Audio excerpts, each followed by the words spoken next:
जय श्री राम। प्रेम से बोलिए शनि महाराज जी की जय, हनुमान जी महाराज जी की जय।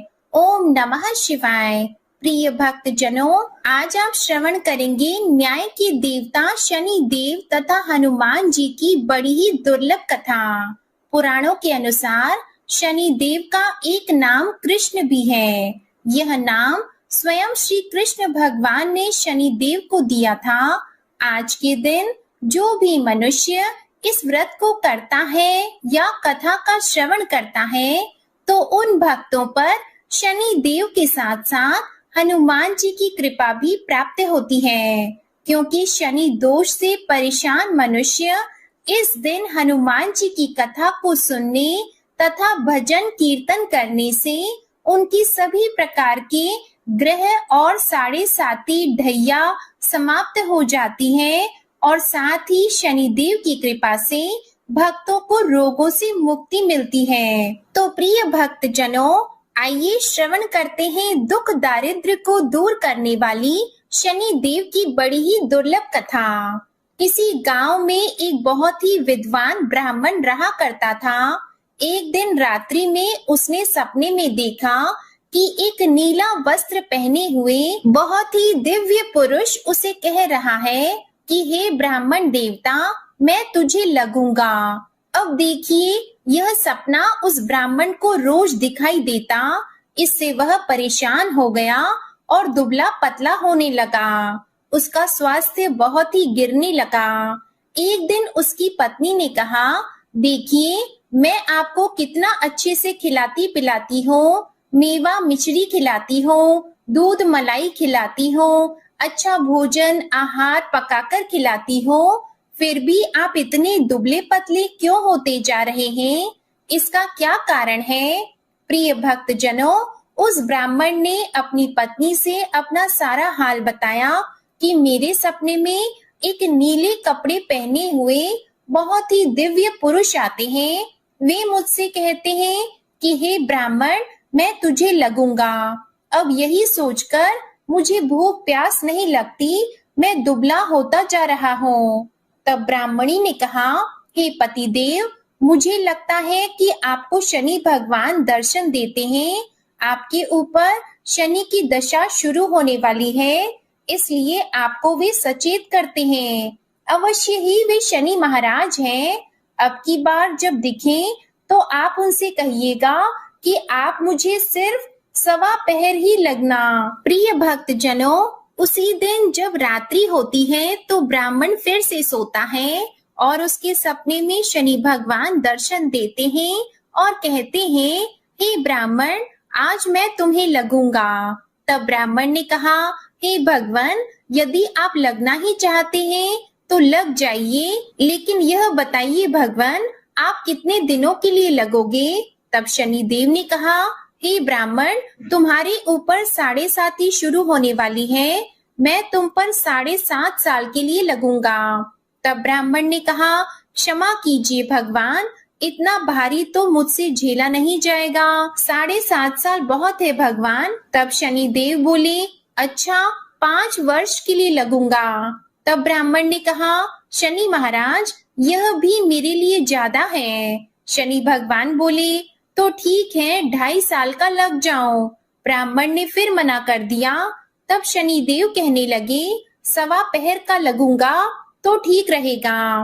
प्रिय भक्त जनों, उसे सवा पहर की शनि की दशा लग गई। ब्राह्मण ने नींद से उठते ही अपनी पत्नी से कहा, देखो, मेरे सवा पहर की शनि की दशा लगी है, इसलिए मैं जंगल जाकर समय बिताऊंगा। तुम मेरे खाने पीने का सारा सामान बांध दो और मेरे पीछे किसी से लड़ना मत, घर में बैठी रहना, बच्चों को भी कहीं मत जाने देना और इस सवा पहर में किसी को गाली भी मत सुनाना। ऐसा कहकर ब्राह्मण अपने घर से जंगल की ओर चल दिया। जंगल में ब्राह्मण एक पीपल के पेड़ के नीचे बैठ गया और हनुमान जी का पाठ करने लगा। एक पहर बीत गया तो ब्राह्मण ने सोचा, बाकी का समय तो रास्ते में ही बीत जाएगा। सुबह वहां से चल दिया और रास्ते में चलते हुए उसे एक सब्जी मंडी दिखाई दी। उसने सब्जी मंडी में से एक बड़ा सा कद्दू खरीदा। कद्दू खरीदकर अपनी चादर में लपेटकर वहां से चल दिया। तभी रास्ते में शनि महाराज एक साधु का वेश बदलकर उसके पास आते हैं और कहते हैं, तुम्हारे चादर में क्या है? ब्राह्मण ने कहा, हे साधु महाराज, मेरी इस चादर में तो कद्दू है। साधु ने कहा, अच्छा कद्दू है तो दिखाओ। जब ब्राह्मण ने अपना चादर दिखाया तो आश्चर्य, उसमें तो उस राज्य के राजा के बेटे का कटा हुआ सर था। यह देखते ही साधु महाराज, जो कि शनिदेव थे, उस ब्राह्मण को लेकर राज दरबार में पहुंच गए और राजा से कहने लगे, महाराज यह देखिए, यह दुष्ट दुराचारी आपके पुत्र की हत्या करके उसके सिर को काट के अपने चादर में लेकर घूम रहा था, इसे आप दंड दीजिए। प्रिय भक्त जनों, राजा ने जब सुना कि उस ब्राह्मण ने उसके पुत्र को मार दिया है, राजकुमार की हत्या कर दी है, तब राजा बहुत ही क्रोधित हुआ। उसने कहा, मुझे मत दिखाओ, मुझसे यह सब कुछ देखा नहीं जाएगा। हे सैनिकों, तुम इसे तुरंत ले जाओ और इसे सूली पर चढ़ा दो। जब नगर में यह समाचार कि राजा के पुत्र का सिर कट चुका है, एक ब्राह्मण ने उसकी हत्या कर दी है, तो नगर में हाहाकार मच गया और उस ब्राह्मण को सैनिक सूली पर चढ़ाने के लिए ले गए। जब फांसी पर चढ़ाने ही वाले थे, तब जैसा कि नियम होता है, मरने वाले से उसकी अंतिम इच्छा को पूछा जाता है, तो सैनिकों ने भी ब्राह्मण के अंतिम इच्छा को पूछा। सैनिकों ने कहा, हे ब्राह्मण, बताओ तुम्हारी अंतिम इच्छा क्या है? भक्तजनों, ब्राह्मण ने सोचा कि यदि किसी प्रकार कुछ समय तक के लिए फांसी रुक जाए तो शनि की दशा का 1.25 पहर पूरा हो जाएगा। यह सोचकर उसने कहा, भाई, मैं बचपन से नित्य बालाजी की कथा कहता और सुनता आया हूँ। आज मरने से पहले अंतिम बार कथा कह लेने दो। अब क्या था? फांसी देने वाले सैनिकों ने उसकी आखिरी इच्छा पूर्ण होने तक फांसी को रोक दिया। कहानी कहते कहते 1.25 पहर पूरा हो गया। शनि की दशा खत्म हो गई। अब इधर देखिए, राजा का जो पुत्र था राजकुमार, वह जंगल से शिकार खेलकर वापस राजमहल में आ गया। राजमहल में राजकुमार को देखते ही राजा बड़ा ही प्रसन्न हुआ, लेकिन मन ही मन उसे डर भी लगा, यदि उस निर्दोष ब्राह्मण को फांसी चढ़ा दिया गया होगा तो ब्राह्मण हत्या का दोष लग जाएगा। अब क्या था? राजा ने 2 घुड़सवार को जल्दी से फांसी घर की तरफ दौड़ाया और ब्राह्मण को आदर सहित दरबार में आने का हुक्म दिया। ब्राह्मण राज दरबार में उपस्थित हुआ तो राजा ने क्षमा याचना मांगते हुए कहा कि आपके बगल में जो चादर है उसे खोल कर दिखाओ। राजा की आज्ञा के अनुसार ब्राह्मण ने चादर खोली तो उसमें कद्दू था। राजा ने ब्राह्मण को बहुत सा धन दिया और पूछा, हे ब्राह्मण देवता, मुझे यह समझ में नहीं आया, इस सब के पीछे रहस्य क्या है? यह सब क्यों हुआ? आखिर यह सब था क्या? तब ब्राह्मण ने कहा, हे महाराज, मुझे 1.25 पहर की शनि की दशा लगी थी, इसलिए यह सब कुछ हुआ। राजा ने कहा, हे ब्राह्मण, शनि देव की दशा किस प्रकार टलती है? ब्राह्मण ने कहा, हे राजन, यदि राजा या सेठ को यह दशा लगती है तो काला हाथी या काला घोड़ा दान करना चाहिए। गरीब को शनि की दशा लगती है तो पीपल की पूजा करनी चाहिए और शनि की कहानी सुननी चाहिए। तिल, तेल और काला उड़द आदि का दान करें। काले कुत्ते को तेल चुपड़ी रोटी खिलाएं तो शनि की दशा उतर जाएगी। अब देखिए, राजा ने उस ब्राह्मण को कद्दू वापस किया। अब घर आकर ब्राह्मण ने कद्दू अपनी पत्नी को दिया। जब उसकी पत्नी ने सब्जी बनाने के लिए उस कद्दू को काटा तो उसके बीजों की जगह हीरे मोती निकलने लगे। तब ब्राह्मणी ने पूछा, हे पतिदेव, यह सब क्या है? इसमें से हीरे मोती कैसे निकल रहे हैं? इसे कहाँ से लाए हैं आप? तब ब्राह्मण ने कहा, हे प्रिय, जब शनि की दशा लगी थी तो यह कद्दू कुंवर का सिर बन गया था, और जब दशा उतरी है तो शनि महाराज ने कैसे निहाल कर दिया, हमें माला माल कर दिया। हे शनि देवता, जैसे ब्राह्मण को शनि की दशा लगी वैसे किसी को भी शनि की दशा ना लगे। जैसे ब्राह्मण को धन दौलत मिला वैसे सबको धन दौलत मिले। कथा कहानी कहते सुनते हुंकार भरते सबको मिले। बोलिए श्री शनि देव की जय। ओम नमः शिवाय। प्रिय भक्त जनों, आइए अब सुनते हैं भगवान शनि देव की दूसरी कथा। यह कथा सुनने से भक्तों को मनोवांछित फल की प्राप्ति होती है। नर्मदा नदी के किनारे एक गांव में बहुत ही बड़े साहूकार का परिवार निवास करता था। साहूकार की मृत्यु हो चुकी थी। घर में साहूकारनी और उसके 2 बेटे, एक बड़ी बहू थी। साहूकारनी का छोटा बेटा मानसिक रोग से ग्रस्त था। उसकी मानसिक स्थिति ठीक नहीं थी। साहूकारनी की बड़ी बहू तारा को विवाह के कई वर्ष बीत गए थे, पर अभी तक उसे संतान नहीं हुई थी। तारा को सदैव यही भय था कि कहीं उसके पति संतान पाने के लिए दूसरा विवाह ना कर ले। यदि उसके पति ने दूसरा विवाह कर लिया तो उसे सौतन का दुख सहना पड़ेगा। प्रिय भक्त जनों, इसी डर से तारा ने एक योजना बनाई और उसने अपने घर में काम करने वाली नौकरानी चंदा से अपने देवर चंदन का विवाह कराने के लिए अपनी सास साहूकारनी तथा अपने पति को मना लिया। चंदा स्वभाव से बड़ी ही दयालु तथा कृष्ण भक्त थी। वह बचपन से ही उसी साहूकार के घर काम करती थी। उसका अपना कोई नहीं था। अब चंदा का विवाह मानसिक रोगी चंदन से करा दिया गया। कुछ साल बाद चंदा ने एक सुंदर पुत्र को जन्म भी दिया, किंतु चंदा की जेठानी तारा ने चंदा का बच्चा छीन लिया और उसे घर से धक्के मारकर बाहर निकाल दिया, और तारा ने अपने पति को भी अपने पक्ष में कर लिया। बेचारा चंदन तो मानसिक रोगी था, वह कर भी क्या सकता था, और वह साहूकारनी चाह कर भी कुछ न कर सकी। प्रिय भक्त जनों, दरअसल यह तो तारा की चाल थी। उसने तो कभी चंदा को अपनी देवरानी माना ही नहीं। वह तो सिर्फ चंदा से उसका बच्चा लेना चाहती थी ताकि उसे पाल पोस कर अपना नाम दे सके। अब देखिए, चंदा के बार बार रोने गिड़गिड़ाने पर भी तारा नहीं मानी और उसे उस गांव से ही निकाल दिया। अब चंदा गांव गांव भटकने लगी। भटकते भटकते वह कृष्ण जी के एक पुराने मंदिर में पहुंच गई। वहीं पर उसने प्रभु से न्याय की गुहार लगाई। वह अपना सर भगवान की चौखट पर पटकने लगी और लगातार ओम कृष्णाय नमः मंत्र का जाप भी करती रही।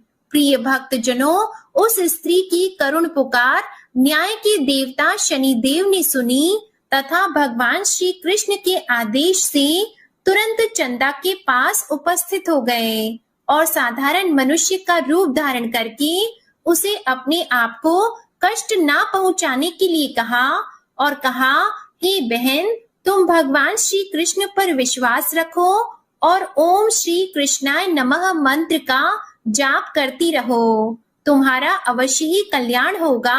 तुम्हारे जो भी दुख हैं सब भगवान श्री कृष्ण हर लेंगे और शनिदेव की कृपा से तुम्हारा मंगल होगा। यह सुनकर चंदा भगवान श्री कृष्ण की आराधना में लग जाती है और शनिदेव का ध्यान करते हुए ओम कृष्णाय नमः मंत्र का जाप करने लगी। अब शनिदेव एक साधु का वेश बदलकर साहूकार के घर पहुंच गए और अलख निरंजन का अलख जगाने लगे। तब घर से बाहर साहूकारनी निकली और उसने भिक्षा देकर उन्हें प्रणाम किया।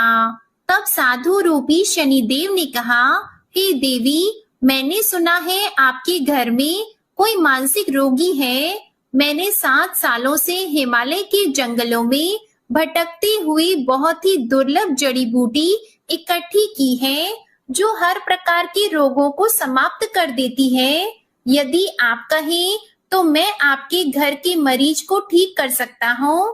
प्रिय भक्तजनों, उस साहूकारनी ने कहा, हे महात्मा, अहो भाग्य जो आप यहाँ पधारे। हाँ महाराज जी, मेरा छोटा बेटा जो कि दिमागी रूप से बीमार है, आप उसे ठीक कर दीजिए। आप जो चाहेंगे मैं वह आपको दूंगी। आइए, घर के अंदर आइए।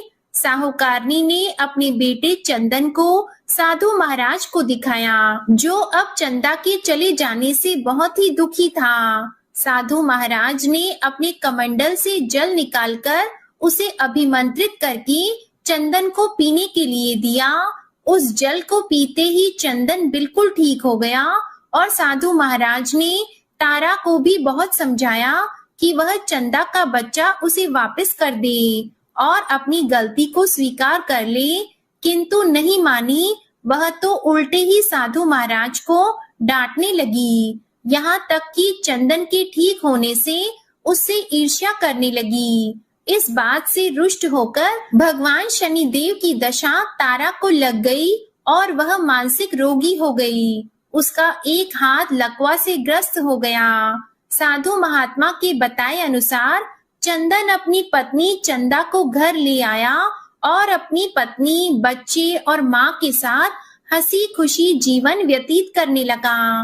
प्रिय भक्तजनों, तारा को शनिदेव ने उसके कर्मों का फल दिया और चंदा के सिर्फ ओम कृष्णाय नमः मंत्र का जाप करने से उस पर कृपा बरसाई और उसका बच्चा, पति, परिवार वापस मिल गया। उसका पति भी स्वस्थ हो गया। जय शनिदेव, जय जय शनिदेव। ओम नमः शिवाय। प्रिय भक्तजनों, साढ़े साती क्या होती है, इससे लोग क्यों डरते हैं? यह सही है कि साढ़े साती के समय व्यक्ति को कठिनाइयों और परेशानियों का सामना करना पड़ता है, किंतु इससे डरने और घबराने की कोई बात नहीं। इसमें कठिनाई और मुश्किल हालात जरूर आते हैं, परंतु इस समय व्यक्ति को कामयाबी भी मिलती है। बहुत से व्यक्ति साढ़े साती के प्रभाव से सफलता की ऊंचाइयों पर पहुंच जाते हैं। साढ़े साती व्यक्ति को कर्मशील बनाता है और उसे कर्म की ओर ले जाता है। अभिमानी, हठी और कठोर व्यक्तित्व वाले व्यक्ति से यह काफी मेहनत करवाता है। साढ़े साती के 3 चरण होते हैं। साढ़े साती का पहला चरण नजदीकी रिश्तेदारों और जातक को प्रभावित करता है। साढ़े साती का दूसरा चरण व्यापार और गृहस्थी को प्रभावित करता है। साढ़े साती का तीसरा चरण परिवार और स्वास्थ्य को प्रभावित करता है। भगवान शनिदेव न्याय के देवता हैं। ये कभी भी किसी को ऐसे ही दंड नहीं देते। यदि दंड देते हैं तो उसे उसके साथ बहुत ही बड़ी शिक्षा भी देते हैं। जैसे एक माता अपने पुत्र की गलती पर उसे दंड देती है, उसकी भलाई के लिए, उसे सही मार्ग पर जाने के लिए, ठीक वैसे ही शनिदेव कर्म और न्याय के पथ पर चलने के लिए मनुष्य को दंड देते हैं, ताकि वह डरकर आगे ऐसा कार्य ना करे और अपने जीवन को सरल और सार्थक बनाएं। भगवान शनिदेव तो न्याय की मूर्ति हैं। इनकी पूजा और भक्ति करके व्यक्ति धन ऐश्वर्य से संपन्न हो जाता है और सफलता की नई ऊंचाइयों को छूता है, जीवन में तरक्की करता है, घर में सुख समृद्धि वैभव का आगमन होता है और व्यक्ति का जीवन बड़ा ही सुखमय हो जाता है। शनिदेव भगवान को प्रसन्न करने के लिए शनिवार के दिन पीपल के पेड़ के नीचे शाम को दिया अवश्य जलाएं और कुत्ते को तेल से चुपड़ी रोटी खिलाएं। शनिवार को जल में तिल डालकर पीपल को चढ़ाएं। इससे शनिदेव अत्यंत प्रसन्न होते हैं और ओम कृष्णाय नमः महामंत्र का जाप भी करें। ओम गंग गणपतये नमः। अब सुनिए हनुमान जी की कथा। पौराणिक कथा के अनुसार बहुत समय पहले की बात है। एक साहूकारनी थी, उसका बेटा और बहू थे। पति की मृत्यु युवावस्था में ही हो गई थी और इस तरह उस साहूकारनी का रोज का नियम था, वह हनुमान जी के मंदिर में जाती और साथ में हलवा, पूरी और चूरमा बनाकर ले जाती और हनुमान जी से कहती, कांधे सोटो लाल लंगोटो, हनुमान जी खायो चूरमे और रोटी। मैंने तुम्हें दिया जवानी में, तुम मुझे देना बुढ़ापे में। अब क्या था, पूजा करने के बाद वह साहूकारनी अपने घर आई तो उसकी बहू बोली, सासू जी तुम चूरमा रोटी लेकर कहाँ जाती हो रोज? वह साहूकारनी बोली, मैं बालाजी के मंदिर में जाती हूँ। वह बोली, मंदिर में तो नहीं जाती हैं आप, हमें तो लगता है आप अपने खाने के लिए रोज चूरमा और हलवा बनाती हैं और चोरी चुपके जाकर कहीं खा लेती हैं। प्रिय भक्तजनों, सास अपनी बहू की बातें सुनती है तो भी कुछ नहीं बोलती और उसका मन बड़ा ही दुखी होता है। उसे यह दुख होता है कि वह भगवान की भक्ति करती है और उसकी बहू उसे चटोरी कह रही है। अब क्या था, दुख के मारे वह जाकर अपने कमरे में सो जाती है। सोते सोते 5 दिन हो गए। हनुमान जी सपने में आए और बोले, हे साहूकारनी, तूने तो जवानी में दिया है, मैं तुझे बुढ़ापे में देता हूँ। साहूकारनी बोली, हे हनुमान जी, आज तो आप मुझे खाने के लिए दे देंगे, लेकिन रोज कौन देगा? हनुमान जी बोले, हे साहूकारनी, मैं तुम्हें रोज दूंगा। अब क्या था, हनुमान जी की महिमा देखिए, उन्होंने साहूकारनी के लिए चूरमा रोटी हलवा पूरी दिया। साहूकारनी चुपचाप चूरमा रोटी खा लेती है। इसी प्रकार 5-6 दिन बीतते हैं और धीरे धीरे बहू के घर में से अचानक अनाज इत्यादि खत्म होने लगते हैं। उसके पास कुछ नहीं रहता, सब चीज में घाटा पड़ गया। बहू ने सोचा, सास को 7 दिन हो गए हैं, मैंने तो उन्हें खाने को कुछ दिया भी नहीं, देखूं तो कैसी है। अब देखिए, बहू अपनी सास के कमरे में जाकर देखती है तो उसने क्या देखा कि उसकी सास तो अच्छी भली मोटी ताजी है। बहू बोली, सासू जी, मैंने तुम्हें खाने को भी नहीं दिया और तुम क्या खाती हो, इतनी स्वस्थ और मोटी ताजी हो। सास बोली, मुझे तो हनुमान जी मीठी मीठी हलवा और रोटी दे जाते हैं, मैं वही खाती हूँ। अब क्या था, बहू सास के पैर में गिर गई, उसे पछतावा हुआ। वह बोली, हे सासू माँ, हम तो तुम्हारे भाग्य का खाते हैं, हमारे घर में तो कुछ भी नहीं रहा। मैंने आपको खाना नहीं दिया, मैंने आपकी भक्ति को झूठा समझा, आपको चटोरी समझा, इसलिए भगवान ने मुझे दंड दिया। 7 दिन के अंदर ही हमारे घर से अनाज धन इत्यादि समाप्त हो गया। हे सासू माँ, अब आप ही सब कुछ संभालो, मुझे आपकी भक्ति पर विश्वास हो गया। आपने हनुमान जी को भोग लगाया जवानी में और हनुमान जी ने आपको वही भोग बुढ़ापे में लौटाया है। आपका पेट भरा, हनुमान जी की महिमा अपार है, कोटि कोटि प्रणाम है। प्रिय भक्तजनों, अब क्या था, उस सास ने खुशी खुशी घर की सारी जिम्मेदारी संभाल ली और सास यानी कि वह साहूकारनी हनुमान जी को रोज चूरमा रोटी हलवा पूरी खिलाया करती, हलवा पूरी चढ़ाया करती थी। फिर घर में बहुत बरकत हुई और खूब धन धान्य आने लगा। हे हनुमान जी महाराज, हे बालाजी महाराज, जैसे आपने उस साहूकारनी को दिया वैसा सबको देना, सबके घर में अन्न धन के भंडार भरे रखना, सबका भला और मंगल करना। इस कथा कहानी को कहने सुनने वाले तथा हुंकारा भरने वाले सभी को देना। बजरंग बली हनुमान जी की जय। ओम नमः शिवाय। प्रिय भक्तजनों, दूसरी कथा है मंगल देवता की कथा। एक नगर में एक वृद्धा रहती थी, उसका एक ही पुत्र था। उस वृद्धा की हनुमान जी पर बहुत गहरी आस्था थी। वह हर मंगलवार का व्रत रखती थी और हनुमान जी की पूजा आराधना करती थी। एक बार हनुमान जी ने अपनी भक्तिनी उस वृद्ध महिला की श्रद्धा का परीक्षण करने का विचार किया।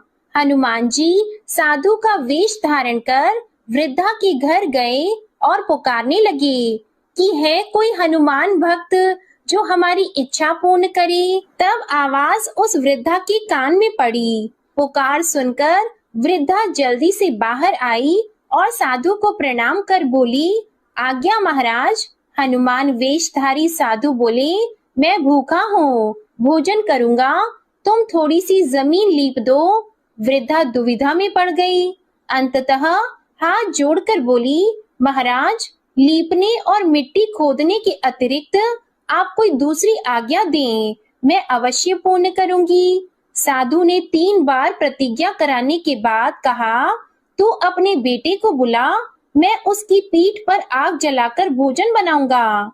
यह सुनकर वृद्धा घबरा गई, परंतु वह प्रतिज्ञाबद्ध थी। उसने अपने पुत्र को बुलाकर साधु को सौंप दिया।